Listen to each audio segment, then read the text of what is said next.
Bonsoir Jean-Charles. Bonsoir. On est très content de... Enfin, moi, en tout cas, je suis très fière de pouvoir te poser des questions aujourd'hui. Je fais partie du batch 59 du wagon. Et donc, ce soir, on a la chance de te recevoir ici et pour que tu nous parles de ton parcours et plus particulièrement d'Alan, qui est une mutuelle révolutionnaire aujourd'hui dans le secteur, enfin sur le secteur français, mais également, je pense, à une plus large échelle. Donc, je te propose qu'on commence par pas les bases, mais en tout cas le plus simple.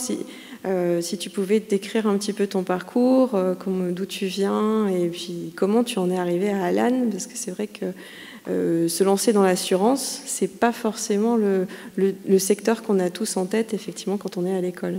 Bon, bonjour à tous, bonsoir à tous, je suis très heureux d'être là pour vous raconter un peu ce qu'on essaie de construire aujourd'hui et comment on y est arrivé et comment je suis arrivé à faire une assurance santé, parce qu'en effet c'est assez atypique. Moi, mon parcours, il a commencé assez tôt en tech et en entrepreneuriat. J'ai commencé à coder quand j'avais 12 ans. Je suis un peu tombé dessus par hasard et j'ai vendu mon premier site internet quand j'en avais 13. Et c'était un peu de la magie, parce que je viens de Marseille et j'ai vendu ça à un magasin de jeux vidéo à Clermont-Ferrand et des gens que j'avais jamais rencontrés. Et je me suis dit que c'était assez incroyable de pouvoir apprendre un nouveau langage tout seul, de pouvoir le distribuer, de construire ça. Et du coup, j'ai continué à faire ça un peu en parallèle de toutes mes études, qui ont été assez classiques. J'ai fait maths sup, maths spé, je suis arrivé en école d'ingénieur. Et je continuais à coder pas mal quand j'étais en école d'ingé. Et en face de ça, j'étais confronté à ces cours, on faisait des case studies, on rencontrait des industriels. Et il me semblait que c'était complètement hallucinant la manière dont les projets étaient pensés. Genre, on faisait des énormes études de marché, puis on développait des produits pendant 3 ans, et quand ils étaient shippés, ils n'étaient plus adaptés au marché qui avait été mal analysé 3 ans avant.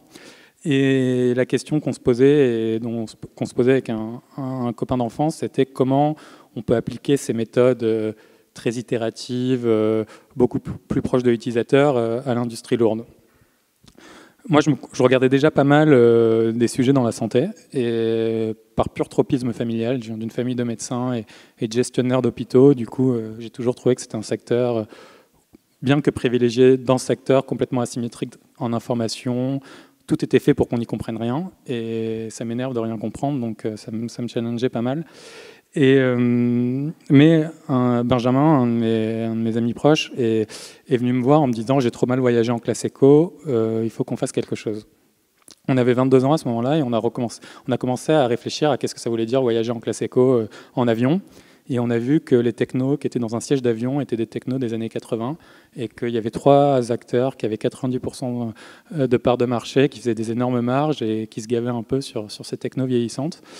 Et on a commencé, ça s'est un peu emballé, parce qu'on était au début de notre dernière année d'école. On a déposé un premier brevet, on a déposé un deuxième brevet, on a créé la boîte, on a parlé à plein de grands pontes industriels, des anciens de l'aéro, des anciens des énergies renouvelables, etc., qui, au début, nous prenaient vraiment pour des tarés, et à la fin des meetings, nous proposaient toujours d'investir. Du coup, on s'est dit qu'on tenait quelque chose. Et à ce moment-là, très rapidement, Vincent, notre troisième cofondateur de l'époque, nous a rejoints, qui est aussi génial comme Benjamin. Et on a très vite créé la boîte. On était encore étudiants. J'ai levé notre premier million et c'était parti. On a fait ça pendant 5 ans.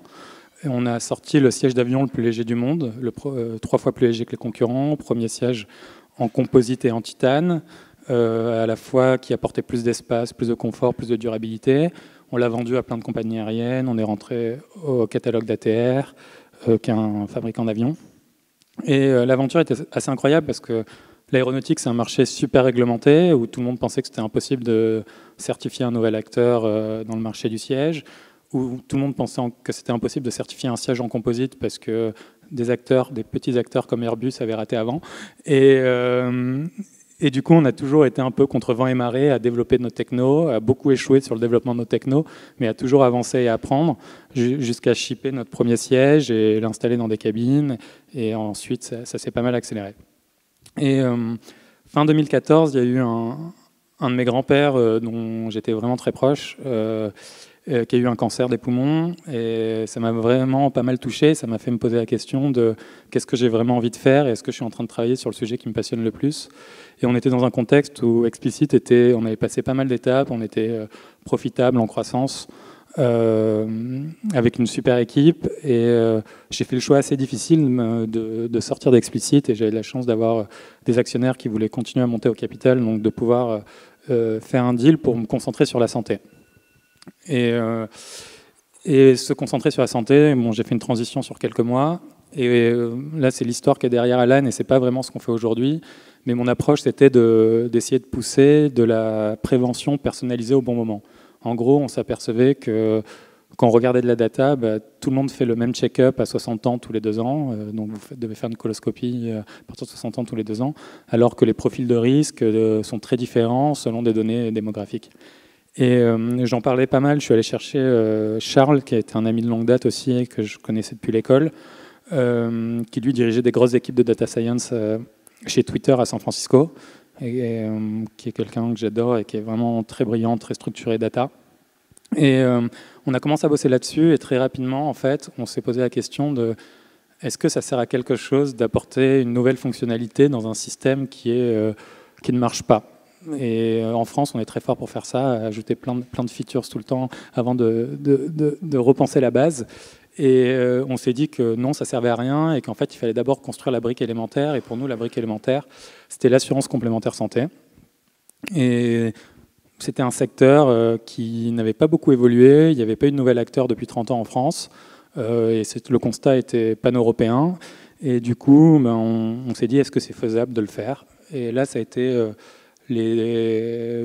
un mois et demi, 2 mois, un peu chiant. Et c'est pas ce que je conseille forcément de faire après un exit. Plutôt prenez des vacances, kiffez. Mais moi, je me suis tapé le code des assurances. Et j'ai essayé de le comprendre, le décomposer, de l'apprendre par cœur. J'ai rencontré plein d'anciens assureurs, de l'autorité de contrôle prudentiel aussi, qui est la branche de la Banque de France qui donne les agréments d'assurance. J'ai recruté les 2 meilleurs que j'avais rencontrés parmi tous ces anciens. On a décidé que c'était faisable de créer une assurance santé, mais très très difficile mais faisable, comme c'était très très difficile mais faisable de créer un siège d'avion quand on avait 22 ans. On a créé la boîte en janvier 2016, enfin officiellement le 10 février, et après c'est allé assez rapidement, et on pourra revenir sur l'histoire, mais on a très rapidement levé un gros seed de 12 millions d'euros. Donc un assez gros seed pour la France. On a construit l'équipe, on a mené en parallèle à peu près tout, la construction du back-end assurantiel, du front, des interfaces, de la réglementation, et on a réussi à obtenir notre agrément d'assureur en octobre.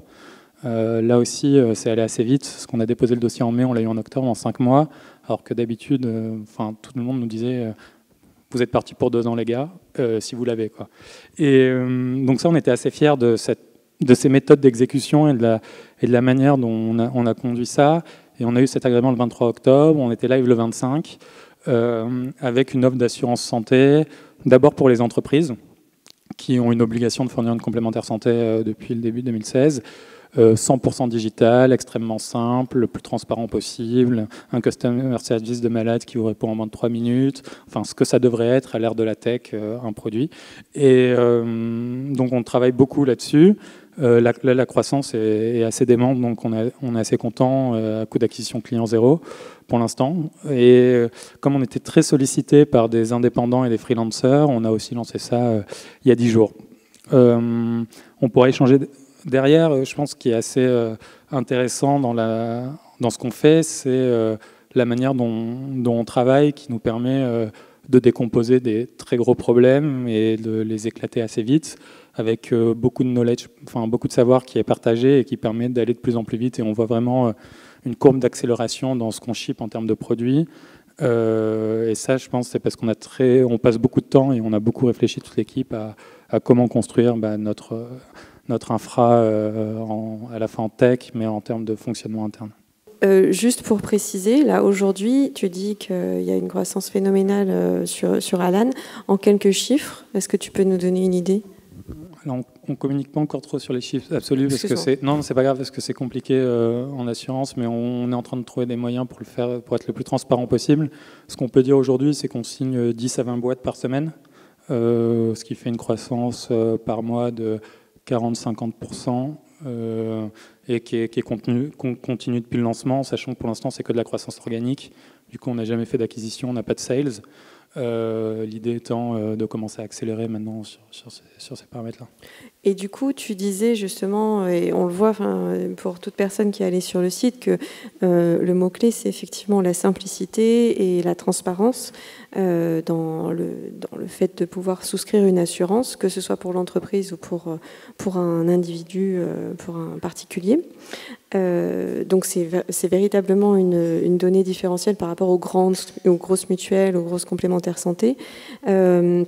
Mais est-ce que, justement, comment tu te positionnes par rapport à elles et comment, justement, vous êtes arrivé à monter cette offre très simple en comparaison des mutuelles qui offrent des offres, elles, pour le coup, où il faut vraiment rentrer dans la grille des prix, il faut carrément avoir pratiquement un courtier qui t'explique tout ce qu'il y a derrière, quoi.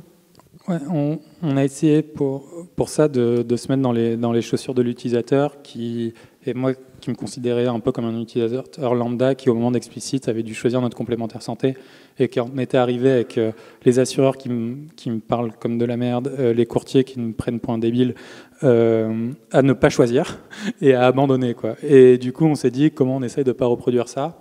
On s'est aperçu, et en parlant à plein de dirigeants de boîtes de tailles très différentes ou de DRH, on a essayé de comprendre quels étaient leurs processus d'achat, sur quels paramètres, etc. On s'est aperçu qu'on n'était pas les seuls à ne pas comprendre ce qu'on achetait. Du coup, on s'est dit comment on apporte beaucoup de simplicité. C'est un produit unique sur lequel on passe beaucoup de temps de nous à travailler pour savoir qu'est-ce que c'est le bon prix, qu'est-ce que c'est le bon niveau de remboursement, est-ce que ça sert de rembourser des lunettes 900 €, sachant que quand vous allez chez l'opticien, il y a une chance sur 2 qui vous demande à l'entrée combien vous êtes remboursé pour que votre facture arrive pile au bon endroit. Donc on a essayé de mesurer ces datas et ces corrélations pour définir quel était le meilleur produit. Et après, c'est juste... Enfin, c'est assez difficile à exprimer parce que c'est une manière d'organisation, mais on est une boîte de tech et de produits qui fait de l'assurance et pas le contraire. Ce qui veut dire que tout est centré sur le parcours, sur l'UX. On passe un temps fou à ne faire que ça. Edouard, qui est notre designer, et UI et UX est complètement génial. Et on fait des tests utilisateurs en permanence. On est auto-assuré, bien sûr, chez Alan, donc on essaye de vivre toutes nos pains aussi et de les régler au fur et à mesure. On passe tout notre temps sur le produit, en fait. Donc, et après... Notre objectif, c'est de faire en sorte que toute la machinerie d'assurance qui est derrière, qui est super compliquée, on l'approche aussi avec une vision très tech, qui est comment on automatise tout ça. Aujourd'hui, on n'a encore que 10, on a recruté 3 personnes, on est 13, mais en fait, être petit, c'est une volonté, parce que ça nous oblige à mettre des prios et surtout à automatiser toutes les tâches répétitives. Et on dit souvent qu'un bon ingénieur, il est très lazy, très... je sais plus le mot en français, paresseux, et du coup ça le force à automatiser les choses redondantes, et ça on le fait beaucoup. Du coup, oui, sur cet aspect d'automatisation, tu parles dans les articles que j'ai pu lire, beaucoup d'arriver à jouer sur ce levier de l'automatisation des tâches pour générer du profit, pour le coup, pour Alan, parce que étant une assurance, effectivement, tu as des sinistres que tu vas devoir payer, tant que tu as tes primes qui rentrent, c'est à l'équilibre, mais tu exprimes très clairement que c'est pas là-dessus que tu vises à faire le bénéfice d'Alan. Donc du coup, est-ce que tu peux nous en dire un peu plus sur cette automatisation ? Ouais, clairement, pour expliquer juste le PNL d'une assurance, donc il y a en effet la top line, c'est les primes qu'on collecte, et après il y a 3 grands éléments qui sont les sinistres qu'on paye, après le coût de distribution et après le coût d'administration. On s'aperçoit qu'on est dans un marché assez sclérosé où le coût de distribution est hyper haut, donc comme les assureurs n'ont jamais vendu vraiment en direct, ils ont des coûts de distribution à 13-15%, parce qu'ils ont des réseaux d'agents, de courtiers, etc., qui prennent tous de la marge sur ces produits-là. Du coup, en distribuant en direct, on divise par 10 ou 15 ce coût de distrib. Et après, il y a le coût d'admin qui est toutes ces équipes-là. Et nous, notre enjeu, c'est comment on fournit de manière scalable un service client et une gestion qui est très efficace et dont les chiffres n'explosent pas. Pour l'instant, on y arrive bien parce que sur la question du customer service, aujourd'hui, il est dilué sur notre équipe, donc tout le monde en fait, les ingénieurs, les gens produits, moi j'en fais, donc si vous posez des questions, il m'arrive de répondre assez régulièrement. Parce que ça nous oblige à comprendre quels sont les problèmes, quelles sont les questions récurrentes et comment on les règle. Et après, du coup, ça rentre dans notre roadmap de priorité et on regarde comment faire ça. Et après, c'est pareil sur tout le reste du back-end de l'assurance. L'assurance, en gros, c'est gérer des sinistres. Donc, comment on automatise les flux qui nous arrivent de sinistres et comment on les rembourse le plus vite possible de la manière la plus simple possible pour l'utilisateur. Donc, ça, il y a pas mal de trade engineering. Et ça implique, en fait, derrière, de structurer très bien tout notre schéma de données. Donc, en fait, comment arrive la donnée, comment on la stocke, comment on lit les différentes données aux bons endroits. Et ça a été énormément de travail sur le back-end au départ. Et derrière, après, il y a tout ce qui est l'aspect réglementaire. Donc, notre job, et c'est pour ça qu'on est régulé, c'est de faire en sorte qu'on soit toujours capable de rembourser. Du coup, qu'on ait le bon niveau de capital en face des primes qu'on collecte, en face des sinistres qu'on paie.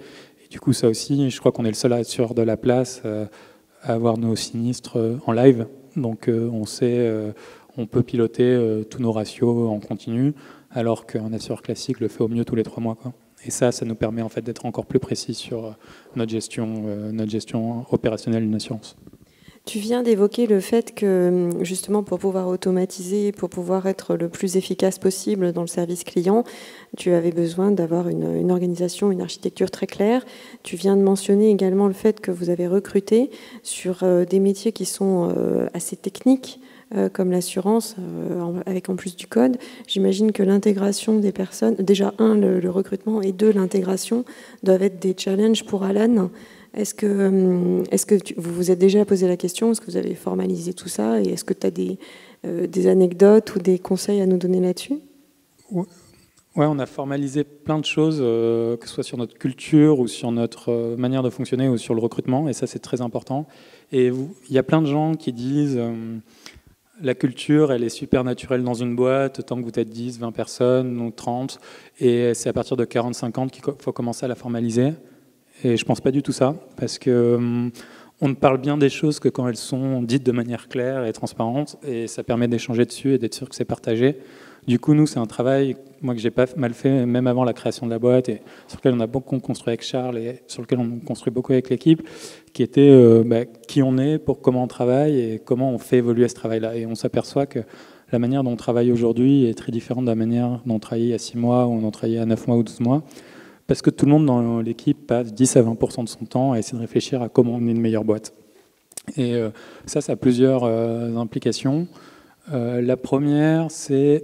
nous, on est basé, on essaie de le retranscrire dans notre produit, mais en interne, sur une transparence infinie, beaucoup de simplicité dans les échanges, beaucoup de feedback, mais aussi le plus d'efficacité possible. Et le plus d'efficacité possible, c'est on évite tous les meetings, on déteste ça, donc on en a quasiment 0. On travaille de manière assez asynchrone pour régler les problèmes, quasiment que de la communication écrite. Enfin, on peut rentrer dans le détail de tout ça, qui a été inspiré par beaucoup de boîtes assez géniales et d'entrepreneurs avec qui j'ai beaucoup échangé sur notre propre expérience.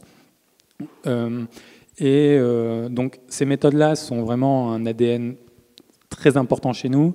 Et on essaye de le conserver en recrutant peu. Donc on n'est pas là pour une boîte qui a levé 12 millions, on recrute vraiment très peu, mais on recrute que des gens qu'on juge véritablement extraordinaires et qui partagent nos valeurs. Et pour l'instant, il n'y a qu'une seule personne qui n'est pas restée avec nous sur les personnes qu'on a recrutées.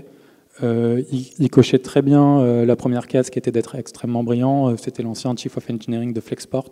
Donc Flexport, c'est une boîte aux US qui repense complètement le shipping, qui a dû lever 120 millions en tout. Enfin, c'est vraiment une superstar, mais qui ne partageait pas la même passion que nous sur le problème qu'on résolvait. Et c'était pas grave, c'est juste que le fit n'était pas là. Et on avait vu cette orange flag au moment du recrutement. On s'est dit qu'on allait le dépasser. Et en fait, dans les faits, ça ne se dépassait pas. Et donc on s'est arrêté et tout le monde était content que ça s'arrête. Mais en tout cas, ça s'est très bien passé, je dirais pas content que ça s'arrête, parce qu'on passe tellement de temps à recruter que c'est toujours triste. Donc ce que je dirais, c'est être sûr de l'adéquation avec la culture de la boîte, et après, nous, on juge qu'il vaut mieux avoir peu d'individus, mais d'un niveau d'excellence totalement extraordinaire, parce qu'ils font le travail de 50 personnes si on leur donne les bons outils. Et ça fait qu'on a un process de recrutement très long, où on considère que nous, on teste beaucoup la personne, mais où la personne nous teste aussi énormément. Voilà. D'accord, merci. Tu parlais tout à l'heure du fait que vous avez beaucoup de demandes en ce moment. Comment tu arrives, donc ça souligne que, en dépit du fait que Alan se positionne justement comme une mutuelle qui est complètement différente, dématérialisée, et qui pourrait être perçue comme finalement manquant de crédibilité par rapport à des gros mastodontes, cette question de la crédibilité n'est pas du tout avancée par les clients qui viennent tout de suite vers toi au final. C'est assez marrant parce qu'on avait pas mal, on a eu un peu cette question au départ, au tout lancement, donc qui est derrière vous, vous êtes assureur, j'y crois pas, etc. Et en fait, c'est toujours un peu pareil, c'est un effet un peu boule de neige, plus on a de clients, plus on a de références. Aujourd'hui, on a de la chance, c'est que nos meilleurs ambassadeurs, c'est nos utilisateurs qui parlent de nous, et quasiment tous nos users arrivent par referral. Et du coup, c'est ça qui crée la confiance. Le fait qu'on soit aussi régulé par l'autorité de contrôle prudentiel, je pense, aide pas mal, qu'on soit plutôt bien capitalisé, aide aussi bien. Mais du coup, c'est une question qui a pas mal disparu, qu'on a eu la première semaine du lancement. Et du coup, aucun frais de marketing, puisque ça vient tout par referral, du coup, ça vous évite pas mal de pubs, en final, pas mal de coûts. Ouais, pour l'instant, on n'a pas de sales et on a dépensé littéralement 0 € en marketing. Du coup, on pense pas qu'on pourra maintenir ça sur toute la vie de la boîte, hein, et on a envie, d'être les leaders de notre marché, et être les leaders de notre marché, ça veut dire être assez agressif sur la croissance. Du coup, on aura des opérations de com sûrement assez agressives. Après, on veut pas, et comme on veut un modèle qui est scalable et qui se différencie par la qualité du produit, on ne construira jamais une armée de sales qui vont faire du phoning. Ça, c'est complètement contre notre ADN. Ce qu'on veut, c'est qu'on ait un produit qui est génial, dont les gens parlent, et juste, on veut juste que les gens aient entendu parler de nous, et après que leur choix soit simple, et que l'accompagnement... Aujourd'hui, on a, et c'est un truc dont on est assez fier, mais on doit être à 70% des boîtes qui sign up, qui n'ont 0 interaction avec nous avant le sign up. Même pas une question. Et ça veut dire qu'on a plutôt bien réussi notre explication du produit, que notre flux d'onboarding... Enfin, la boîte a 1 an, on est live depuis 4 mois, mais le flux d'onboarding, il a été déjà modifié 5 fois, les landing pages changent tout le temps, parce qu'on essaye vraiment d'intégrer tout pour que tout le soit plus clair possible et qu'on ait le moins de travail possible. D'accord. Et justement, tu parlais de votre volonté d'être leader sur votre marché. Sur le site, il apparaît clairement que la cible, c'est les PME, les startups et les freelancers indépendants. Comment vous avez défini cette cible? Est-ce que c'est une question aussi de rapport pour équilibrer les profils de risque? On a choisi la cible plutôt en se posant la question de qui avait la plus grande propension à nous choisir, qui était le plus mal servi sur le marché aujourd'hui, et après, est-ce que ça fitait notre ADN? Et clairement, les boîtes de 0 à 250 personnes, pour nous, on peut prendre des boîtes de 2000 personnes, on n'a aucun problème avec ça, mais les boîtes de 0 à 250, ça nous semble être une cible particulièrement pertinente où le coût du RH est en fait hyper important en termes de coût fixe par rapport au reste de la boîte, etc. Donc si on leur sauve ça avec des utilisateurs plutôt jeunes, tech-savvy, etc., donc qui vont aimer notre produit et qui détestent avoir du papier et qui ont tous une pile de fiches de remboursement qui ne sont jamais fait rembourser sur leur table parce que c'était trop chiant d'envoyer une lettre, et je fais partie de ces gens-là.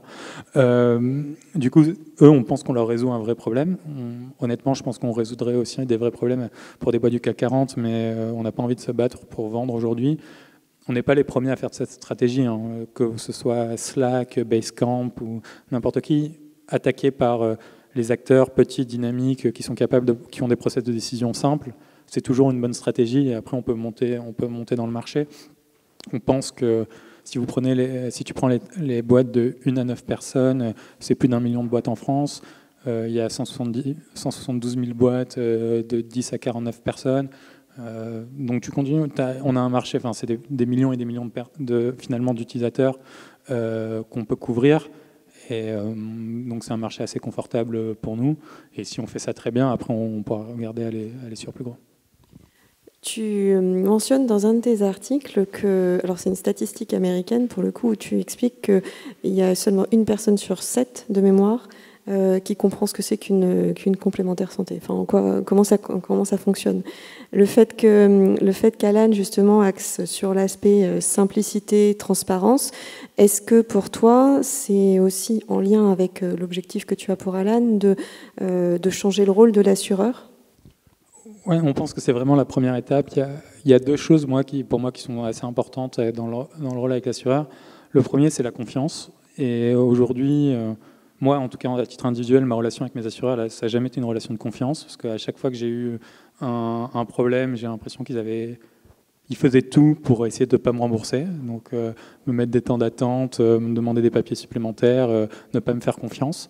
Et j'en ai vraiment marre de tous ces produits qui sont dimensionnés pour les 2 ou 3% de personnes qui niquent le système, au lieu de penser aux 97% qui sont plutôt des gens de bonne volonté et pour qui on devrait faire un très bon produit. Donc ça, c'était le premier point. Et la confiance, nous, on la voit sur 2 aspects, donc sur la simplicité, la transparence, et aussi sur notre utilisation des données. Et notre utilisation des données, on a écrit 2 trucs à nos statuts. 1, qu'on les vendra jamais, et 2, qu'on les utilisera jamais pour individualiser le pricing, parce qu'on pense que c'est créer, même si ce serait que pour des bonus, c'est créer des mauvaises incentives sur le partage de la donnée. Donc nous, si les gens nous donnent plus de données de santé, c'est juste pour qu'on les aide mieux à prendre des meilleures décisions, et ça c'est assez important pour nous.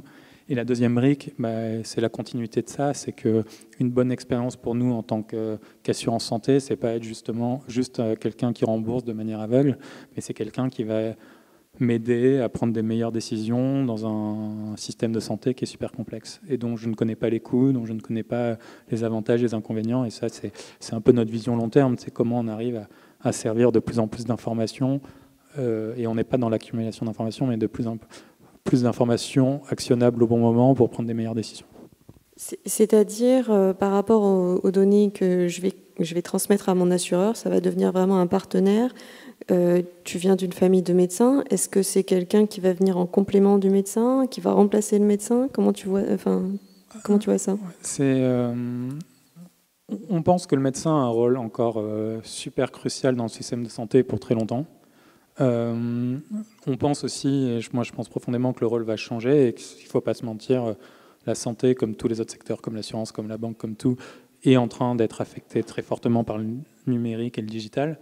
La question, c'est comment on accompagne au mieux cette transition. Et c'est pour ça que c'est assez génial et passionnant pour nous d'être là, cet acteur aujourd'hui, parce qu'on est au début de la courbe d'inflexion et on pense qu'il va y avoir énormément de techno. Aujourd'hui, il y a des modèles de deep learning dans beaucoup d'équipes de chercheurs au monde qui reconnaissent mieux les tumeurs dans un cancer des poumons que les meilleurs radiologues au monde, et de manière scalable, c'est-à-dire il y a quelques personnes qui ont accès aux meilleurs radiologues au monde, et heureusement pour eux, ils peuvent le voir, ou le meilleur oncologue, mais il y a 97% des gens qui n'ont pas accès à ça. Et du coup, comment on leur donne le même niveau d'accès et de qualité de la data ? Donc, c'est des sujets qui sont passionnants et qu'on va inclure. On pense aussi qu'un médecin, aujourd'hui, vous parlez avec un médecin, ils n'en peuvent plus de passer du temps à faire des tâches administratives de merde. Donc, comment on les aide aussi ? On pense qu'on peut améliorer la relation un peu partout et enlever de la friction. On n'est pas les seuls à essayer de faire ça. Mais donc, oui, le médecin restera un acteur clé. Maintenant, c'est comment on fait en sorte que mon échange avec le médecin soit le plus qualitatif possible, que ce soit le bon médecin pour moi. Qu'est-ce que ça veut dire le bon médecin pour moi ? Quel est le coût ? Est-ce qu'il a vu des gens comme moi ? Quels sont les types de procédures ? Enfin, il y a plein de choses après qu'on peut faire en aide à la décision. D'accord. Et alors, en finissant l'école, tu avais déjà lancé une première entreprise avec 2 autres personnes. Là, tu en relances une autre. Quelles sont les quelques anecdotes ou quels sont les quelques conseils que tu pourrais nous donner ? Parce qu'on va bientôt finir le wagon, donc il y en a quand même pas mal d'entre eux dans la promo qui ont des idées de boîte. Qu'est-ce que tu pourrais leur donner comme conseil ? J'en ai plein, vraiment plein. Il ne faut pas forcément tous les prendre. Il y a... alors c'est super à la mode de créer une boîte en ce moment et il y a un peu d'asymétrie d'information dans le système où on entend beaucoup parler des succès et du coup on voit moins ce qui ne marche pas. Le premier point que je vais dire, et je vais commencer par le truc un peu négatif, comme ça après je pourrais dire plein de trucs super positifs, mais c'est que c'est très dur. Et c'est vraiment très dur parce qu'il y a des up and down très forts, vous vous confrontez à des acteurs qui sont beaucoup plus gros, qui ont plus d'argent, le marché ne va pas toujours là où vous voulez. Le premier point, c'est de ne pas avoir d'illusions, et le fait de ne pas avoir d'illusions et de ne pas être naïf, ça permet d'être un bien meilleur entrepreneur. Donc c'est vraiment beaucoup se remettre en question, tout en restant très ambitieux et avoir la bonne distorsion de la réalité qui vous permet d'attaquer des gros problèmes, mais avoir conscience que tout ne va pas bien se passer, parce que ça aide beaucoup. Le deuxième point, du coup, dans ce système-là, mais c'est que de la continuité, je dirais, c'est se poser des vraies bonnes questions et ne pas avoir peur des vraies bonnes réponses. C'est-à-dire le produit, se poser la question de est-ce que j'ai vraiment des points de différenciation qui sont très forts? Est-ce que la taille du marché que j'attaque est vraiment un gros marché? Est-ce que c'est un marché intéressant? Est-ce que je vais créer un marché? Est-ce que la distribution est possible? Comment ça se passe? Est-ce que c'est sclérosé? Quel serait mon coût d'acquisition client cible? Est-ce que j'ai un modèle financier qui marche? Quelles sont les questions que je me pose sur la visibilité long terme? Est-ce que je serai sexy pour le recrutement? En fait, toutes ces questions qui vont vous arriver, il faut se les poser. Et en fait, moi, je vois pas mal, parce que j'ai investi pas mal en angel, je vois beaucoup de boîtes qui ne se posent pas assez ces questions assez tôt. Et c'est pas grave de ne pas avoir une réponse, ou surtout de ne pas avoir la bonne réponse. Ce qui compte, c'est que ça rentre un peu dans l'ADN de pensée, parce que ça permet de faire des choses. Et clairement, et ça permet du coup de challenger, et c'est pas grave. Et c'est normal d'itérer sur les idées, c'est normal que les idées changent. Ce qui n'est pas normal, c'est de s'accrocher et de passer beaucoup de temps sur une idée qui ne marche pas. Un autre point, et on n'est pas dans ce cas, parce que nous, on a levé beaucoup d'argent, mais il n'y a pas de... On entend beaucoup parler de toutes ces boîtes qui sont VC-funded et qui ont... Enfin, c'est un peu la course à qui lève le plus, et une boîte est sexy parce qu'elle a levé beaucoup. Il faut aussi un peu démystifier ça. Il y a plein de boîtes super impressionnantes qui n'ont jamais levé d'argent, qui sont super profitables, qui ont des modèles long terme, qui marchent bien et qui s'autofinancent. Donc n'ayez pas honte si vous voulez faire ça. Si vous voulez avoir un modèle VC-funded, juste soyez conscient des enjeux, c'est de faire de la très grosse croissance et de donner une chance de faire x10 à vos investisseurs, donc ou x100, x1000. Du coup, ça a plein de sous-jacents. Et il ne faut pas se mentir, enfin, tout le monde a... Et j'aime beaucoup ce journaliste qui s'appelle Ben Thompson, qui est un grand théoricien des incentives. Et la question de l'incentive de toutes les personnes et de tous les stakeholders autour de vous est très importante. Et pareil, il ne faut pas être naïf. Il faut se poser la question de ce que les gens attendent et pourquoi ils le font. Et après, avoir une fois que vous avez conscience de ça, après, vous pouvez prendre des meilleures décisions. Un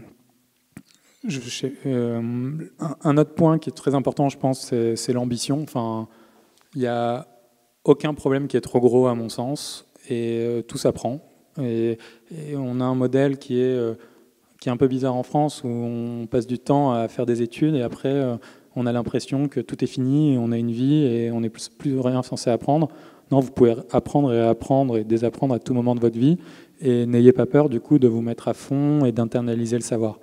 Moi, un des trucs le truc qui a toujours le mieux marché, que ce soit chez Explicit ou chez Alan, c'est quand on internalise le savoir et on ne se base pas sur ce qu'on nous dit ou sur des consultants extérieurs. C'est la régulation d'assurance, oui, on doit la maîtriser, c'est le cœur de notre métier, donc on doit être les meilleurs à comprendre Solvabilité 2, on doit être les meilleurs à comprendre comment ça fonctionne une assurance, parce qu'il n'y a que comme ça qu'on maîtrisera la chaîne de valeur et qu'on pourra être innovant. Donc c'est dur, ça demande de faire des erreurs, etc., mais c'est important. Je vais finir, j'ai encore 3 trucs, je pense, enfin j'en ai beaucoup plus que ça, mais je vais m'arrêter à 3. Soyez ultra picky sur votre recrutement, c'est un des sujets les plus importants. Je lirai à ça, en France, on est encore dans cette étape où c'est super sexy d'être entrepreneur, mais je pense que c'est super sexy de rejoindre dans les 20, 30, 40, 50 premiers une des meilleures boîtes qui va devenir une très très grosse boîte en Europe, et il valait mieux être l'employé numéro 100 de Google que l'employé numéro 1 d'un million de startups qu'on a oublié d'ailleurs. Posez-vous la question de quel est le problème que vous voulez résoudre et n'ayez pas peur. Nous, en tout cas, je pense que ceux qui nous ont rejoints tôt, moi, je les considère autant des fondeurs que Charles et moi, et ils construisent autant Alan que nous, quoi. Le deuxième, c'est choisissez bien vos investisseurs. C'est un peu lié à ça, mais c'est des gens avec qui vous allez passer beaucoup de choses. Tout ne se passera pas toujours bien, donc prenez des gens avec qui vous avez un bon fit. Faites des due diligence. Les investisseurs font des due diligence sur vous. Faites des due diligence sur vos investisseurs. Et soyez sûr que c'est des gens bien, qui règlent bien les problèmes, etc. Ça, c'est très important, parce que passer du temps à faire de l'investisseur management au moment où ça va mal, bah, c'est des moments que vous ne passez pas sur les problèmes. Voilà. Et le troisième, c'est pensez beaucoup quelle est votre culture et votre organisation, qu'est-ce que vous avez envie d'être en tant que boîte, qu'est-ce que vous avez envie de partager. Nous, et on ne dit pas que c'est le meilleur modèle, mais nous, c'était d'être très efficace, de ne pas être dérangé quand on travaille, d'être asynchrone, de donner beaucoup de responsabilités aux gens pour qu'ils puissent prendre des très bonnes décisions, parce qu'on considère que recruter des gens très brillants, si on ne les laisse pas prendre les décisions, ça n'a pas de valeur. Du coup, mais créer un environnement de communication et d'accountabilité qui marche avec. Donc, réfléchir vraiment à qu'est-ce qui est important pour vous dans la conduite de votre boîte, et ça a le droit d'évoluer, hein, et ça doit évoluer même, mais, et après le poser et échanger. Nous, ce qui est merveilleux chez nous, en tout cas, c'est que notre culture évolue avec l'équipe, et avec les problèmes qu'on a, et avec les problèmes qu'on résout, et ça, c'est très satisfaisant intellectuellement. Merci beaucoup pour tous ces conseils. Qu'est-ce qu'on pourrait souhaiter à Alan? Qu'est-ce que tu souhaites à Alan, toi, pour ces prochains mois? Parce qu'au final, vous venez tout juste de fêter le premier anniversaire. Donc, qu'est-ce qu'on pourrait souhaiter à Alan pour cette année? Alors, je sais pas, on va souhaiter de tenir nos objectifs. Nos objectifs, c'est d'être, dans un an, quand vous posez la question à une boîte qui se crée, que le premier truc dans son stack, ce soit de prendre Alan comme c'est d'installer Slack pour communiquer en interne. Donc ça, c'est le premier point. Et pas que des boîtes de la tech, pour tout le monde, pour un artisan, pour n'importe qui. Faire en sorte qu'on ait le même constat sur les freelancers et les indépendants. Qu'on réussisse, on est en train de travailler sur une killer feature qui va être vraiment cool dans le système de santé à notre sens. Qu'on réussisse à la shipper dans les temps, parce que c'est vraiment recréer Alan dans Alan, ça. Donc c'est des gros enjeux réglementaires, produits, etc. Et on se remet une grosse race là sur le sujet. Donc nous souhaiter de réussir ça, et qu'on continue à avoir des utilisateurs qui aiment ce qu'on fait et à nous faire du feedback si cool tout le temps. Et ça, c'est ce qui nous drive pas mal aussi. Et dernière petite question pour justement par rapport à la tech. Tu dis que toi tu codes depuis que tu es tout petit. Nous on est en train de coder comme des timbrés là, sur nos clones d'Airbnb. On va faire nos projets après. Au niveau code, qu'est-ce que tu pourrais nous conseiller justement? Est-ce que toi tu codes toujours? Qu'est-ce que tu recherches dans un codeur? Puisque comme on ne vient pas tous de ce milieu-là et que certains pensent justement à se reconvertir, ça pourrait être intéressant d'avoir ton avis. Alors, il m'est interdit de coder, en tout cas la nuit, maintenant par l'équipe, parce que sinon je casse des trucs. Mais non, en gros, on a un truc qui est assez sympa, c'est que tout le monde dans l'équipe, on a Bertrand qui a 52 ans, je crois, qui a 25 ans de bouteille dans l'assurance, une carrière extraordinaire, qui est dans le Git et qui fait aussi des commits. Donc tout le monde a le droit de faire des PR, mais plutôt sur la copie ou des choses comme ça. Mais on juge qu'il n'y a rien de sorcier à comprendre du HTML. Donc tout le monde le fait.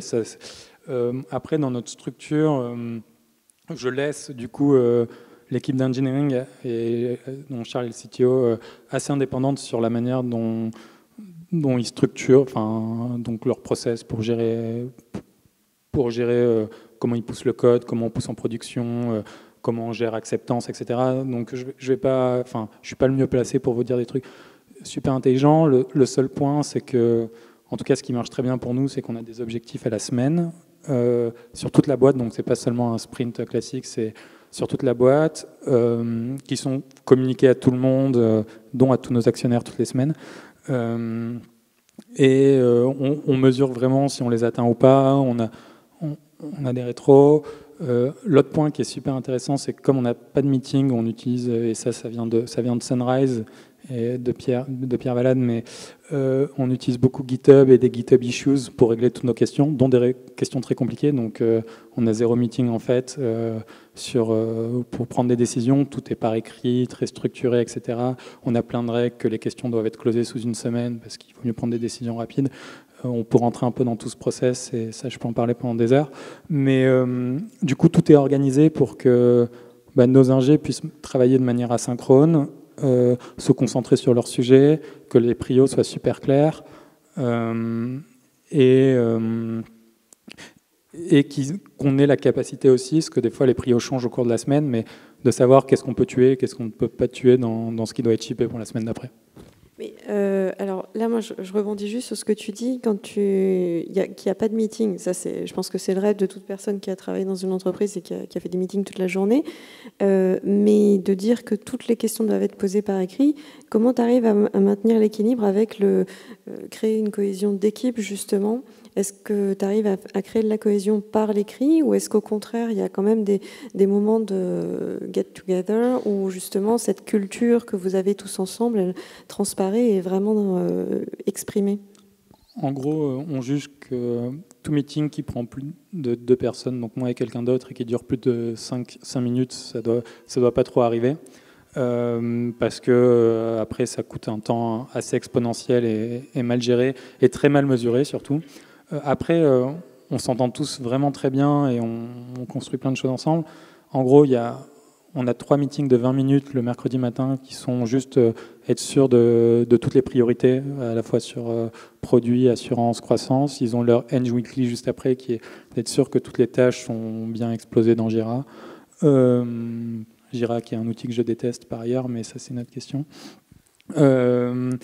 Et derrière, on a il y a une rétro toutes les semaines pour savoir comment on travaille mieux, et on a un point sur le customer service aussi toutes les semaines pour qu'on partage un peu tout notre knowledge sur ce qu'on a appris et qu'est-ce qu'on veut automatiser dans le produit. Et après, vraiment, il n'y a rien d'autre sauf très occasionnellement des brain trust. On a un truc qu'on a sorti de Pixar, qui est quelqu'un qui a avancé sur du produit, montre le produit à tout le monde, et là, on bâche le produit et tout le monde fait des feedbacks hyper critiques dessus. Mais c'est le product owner qui prend toutes les décisions à la fin. Donc il peut dire tous vos commentaires c'est de la merde, j'ai eu raison, et on continue comme ça. Souvent il en prend plutôt 7 sur 10, mais c'est toujours ce truc, c'est de responsabilité. On fait confiance aux gens qui mènent les projets. Et du coup, j'ai un peu dérivé sur la question. En fait, on a plein de moments. Je vais parler de moi, mais je prends 0 déjeuner extérieur, par exemple, sauf truc vraiment exceptionnel. Du coup, on a plein de moments ensemble qui sont super importants. On s'entend. Il y a une super cohésion d'équipe. On a décidé, quand on a voulu repenser cette roadmap, on a fêté notre anniversaire début février, et on s'est dit, OK, on a achieve vraiment beaucoup un an. Qu'est-ce qu'on veut être dans un an? Et du coup, on est parti toute l'équipe une semaine à Tenerife. On a loué une baraque super cool, et on a fait notre roadmap sur 2017. Et on va publier un long article sur comment on a fait cette roadmap. Et on est à un truc où tout le monde a participé à construire ce qu'on voulait être dans un an. C'est pas Charles ou moi qui avons dit on doit être ça. On l'a construit à tous, on a priorisé, on a un savoir ultra partagé sur qu'est-ce qu'on veut être, pourquoi on a tué des super bonnes idées qu'on adore, mais juste on pense pas que c'est celles qui auront le plus d'impact. Et donc on crée ces moments de décision, le fait qu'on ait une transparence absolue, que tout le monde sache toutes les semaines ce que tout le monde a fait, pourquoi, quels ont été les problèmes, quels ont été les objectifs qui n'ont pas été atteints, ceux qui ont été atteints. Le fait qu'on ait des one-on-one, on a des one-on-one très, très réguliers pour parler aussi de l'amélioration de la boîte, etc. On a un niveau de communion qui est assez hallucinant, quoi. Oui, parce qu'en fait, ce que tu décris, ça rappelle énormément toutes les techniques d'entreprises engagées, d'entreprises libérées, où finalement tout le monde participe à la prise de décision et à l'avancement de l'entreprise au final. Ouais, c'est crucial. Et vraiment, quand je demande aux gens de l'équipe qui passent 10 à 20% de leur temps à réfléchir à comment on est une boîte meilleure, c'est vraiment important, quoi. Et je suis un one-on-one avec tout le monde dans l'équipe toutes les 2 semaines. On ne parle que de comment on fait pour que ça se passe mieux, est-ce qu'il y a des trucs qui font que tu te sens pas bien dans la boîte, qu'est-ce qui est pas fun chez nous, qu'est-ce qu'on peut faire différemment, si t'es dans mes chaussures, qu'est-ce que tu ferais, et ça, ce niveau de confiance et de transparence et le fait que les gens savent s'il y a un process de levée de fonds toutes les semaines, ils vont la vision complète, transparente de ce qui est, tous les meetings, tout, ça fait que on sait on est entre de bonnes mains, quoi. Et chacun, moi j'ai une confiance aveugle en tout le monde dans l'équipe, quoi. En tout cas, on a l'impression, effectivement, quand on parle, qu'il y a cette harmonie et qui doit être super importante, parce que là, vous êtes 13 personnes, c'est ça, j'imagine. Plus les équipes sont réduites, et plus, du coup, il faut qu'il y ait une constante harmonie. Ouais, tout l'enjeu est de le maintenir at scale, et il y a très peu de boîtes qui ont réussi à le faire en grandissant très fort. Moi, je suis encore assez impressionné, très, très impressionné par Facebook, qui sont maintenant des milliers et qui ont encore une ambiance de travail, un niveau de transparence, et il y a beaucoup de gens qui peuvent casser Facebook chez Facebook. Donc ça, c'est un truc sur lequel on travaille, et c'est pour ça qu'on recrute pas trop, parce qu'on juge qu'on peut intégrer 10 à 20% de notre masse d'un coup, pour être sûr que la culture continue et qu'on va arriver à maintenir ça en grossissant. Pour l'instant, on y arrive tout en restant très petit, mais les nouvelles personnes qui arrivent partagent complètement cet ADN assez vite, donc il faut qu'on continue à faire ça. Tu parlais de techniques que chacun apporte d'autres entreprises qu'il a pu découvrir, justement, j'imagine, au gré de ses lectures. Tu parles très souvent, là tu as parlé souvent aussi d'autres exemples. Est-ce que quels sont les grands exemples que tu as en tête, justement, et sur lesquels tu as modelé Alan, ou peut-être explicite même avant? Nous, on a un truc, avant d'entrer sur les exemples, on adore prendre du feedback de l'extérieur et d'apprendre plein de choses. En revanche, c'est comme tout, on n'est pas naïf et béat là-dessus, donc c'est pas parce qu'une autre boîte fait ça qu'on doit le faire. Si notre boîte fait ça, on essaye de comprendre quel problème elle essaie de résoudre, est-ce qu'on a ce problème, et est-ce qu'on peut le résoudre d'une autre façon, est-ce que c'est la meilleure manière pour le faire. Et donc il y a plein de trucs qu'on a vus, qu'on a essayé d'implémenter, et en fait on s'est dit, mais pourquoi on est en train de faire ça là? En fait, on n'est pas en train de résoudre un problème qu'on a, donc on ajoute du process qui sert à rien. Et ça, c'est arrivé la semaine dernière. On avait essayé de faire un truc qui sont les sprint goals, donc dans le sprint de la semaine, dire qu'est-ce qui est le plus important. Et en fait, on s'est dit, ça sert à rien de faire ça parce que, en fait, nos trucs sont déjà tellement bien rangés en termes de priorité, et il vaut mieux continuer à bien les ranger en termes de priorité que dire juste mettre un bucket en plus de trucs plus importants. Donc, sur les lectures, nous, il y a des bouquins qui sont assez classiques comme Rework, où il ne faut pas tout prendre, mais qui sont assez bien. Nous, on fait venir des entrepreneurs qu'on aime beaucoup, 1 à 2 fois par mois, nous parler autour d'un déjeuner de leur expérience, de comment ils structurent leur boîte. J'ai la chance d'être au Galion aussi, où il y a beaucoup de gens qui réfléchissent à ça. Galion, c'est un groupe d'entrepreneurs.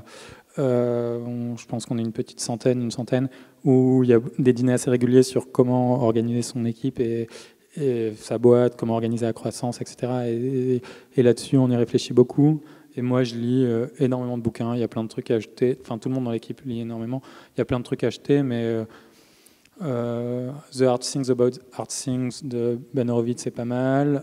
Il y a les bouquins sur l'histoire de Google, sur l'histoire de BlackBerry, qui sont plus entertaining, mais qui sont assez intéressants pour voir un état de pensée.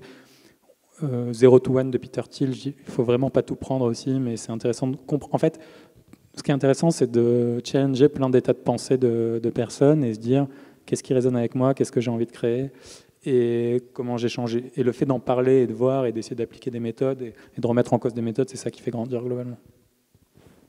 Merci beaucoup. Moi, j'ai plus de questions, mais peut-être que les personnes qui sont dans la salle en ont quelques-unes. En tout cas, merci beaucoup pour toutes tes réponses très claires et pour tes conseils. Petite question dans la salle ? Merci. Salut Jean-Charles. Tu parlais au tout début d'une méthodologie que vous avez créée pour craquer des gros problèmes de façon collaborative. Et je serais très curieux d'en savoir plus.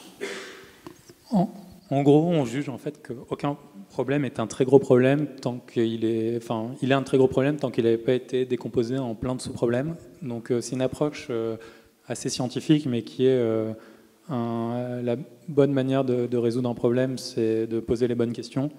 Et donc on essaie toute très grosse tâche ou tout très gros enjeu de l'éclater en une roadmap. On passe beaucoup de temps en fait à formaliser notre roadmap, nos working plans et comment on va éclater un sujet. Et après ça évolue.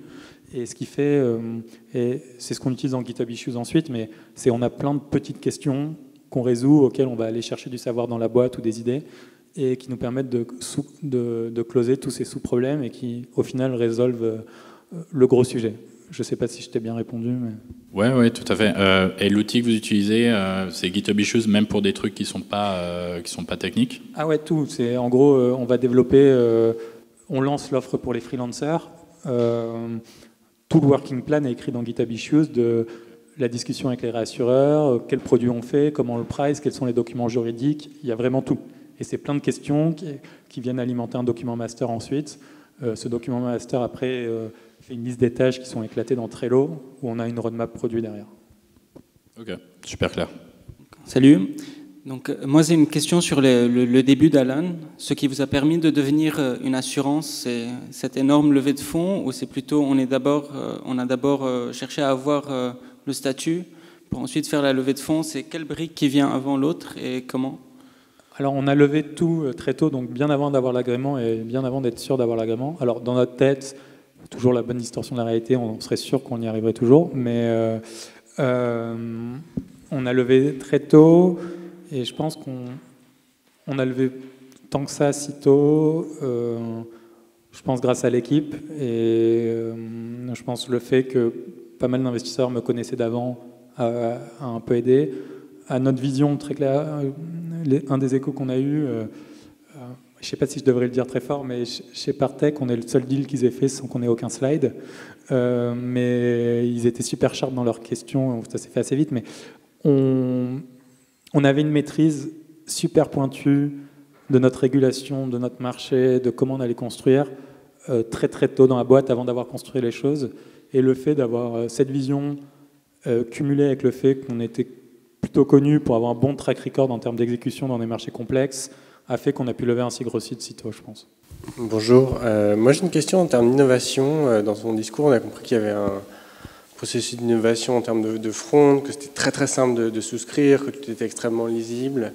Est-ce qu'il y a d'autres pistes pour innover? On peut penser peut-être au modèle financier, parce que quand on prend un produit d'assurance, c'est un placement, donc l'argent va quelque part. Donc ça peut être peut-être une idée. Où va l'argent? Moi, un autre sujet que j'ai en tête, c'est le sujet de la prévention. Il y a peut-être des choses à faire en termes de prévention. Est-ce qu'au-delà du front et de la simplicité d'enrollment, etc., vous avez des pistes de réflexion? Clairement, on pense... en gros, on a tendance à trop dégrader, je trouve, en France, l'innovation dans l'expérience utilisateur, qui est en fait un truc qui demande un travail monumental. Mais du coup, ça... Nous, on ne veut pas le discarder et on pense qu'il y a plus de gens qui devraient passer plus de temps à faire beaucoup d'innovation là-dedans ici. Ceci étant dit, ça implique du coup plein d'innovations techniques sur tout ce qu'on construit derrière. Mais après, sur la vision de la boîte, très clairement, on a construit cette boîte pour ajouter du service. Nos modèles de prévention, on les poussera au fur et à mesure, etc.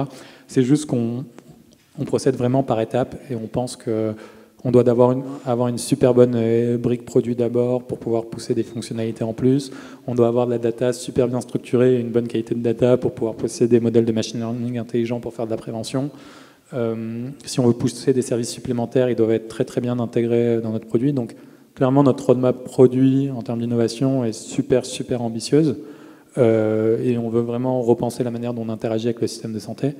On n'en dit pas trop encore avant de shipper les fonctionnalités, mais donc oui, on est là pour le long run et pour être ton interface avec le système de santé, parce qu'il y a plein d'applications, dont de la prévention. Moi, ça me fait penser à une question, mais ça fait peut-être partie des features sur lesquelles vous réfléchissez, mais tu parles de complémentaire santé, il y a généralement un pendant qui est la prévoyance quand tu es en entreprise, qui implique également d'autres d'autres profils de risque, une autre sinistralité, et ainsi de suite, mais qui est généralement le pendant de la complémentaire santé. Est-ce que c'est quelque chose auquel vous réfléchissez? Ouais, ça sera shippé bientôt. Ouais. Vous êtes vous-même assureur ou... Du coup, on est nous-mêmes l'assureur, on porte le risque nous-mêmes. Après, on a pris un peu de réassurance avec CNP et Swiss Re, CNP étant un des plus gros assureurs de personnes français et Swiss Re un des plus gros réassureurs au monde, plutôt pour nous aider à gérer notre croissance. C'est-à-dire, si on devait signer 150 000 personnes d'un coup dans une grosse campagne, eux prendraient cette part du risque-là qui nous permettrait de prendre le temps de lever les capitaux nécessaires. Donc là, c'est plus un partenaire que comme réassureur. Bah, c'est du partenariat en réas, quoi. Deux choses sont deux choses différentes, vous êtes d'accord? Le réassureur et le partenaire. Bah, c'est pour nous, c'est de la réas, enfin c'est de la quote-part en réas. D'accord. Ouais. Et à quel moment vous positionnez la DU? La DUE? La retenue unilatérale de mise en place? Ouais, on l'a fait automatiquement. C'est l'entreprise qui fait tout, et après vous sollicite pour la mise en place du contrat? Non, on fait tout. Au moment où l'entreprise s'inscrit, on édite automatiquement tous les documents légaux, dont la DUE.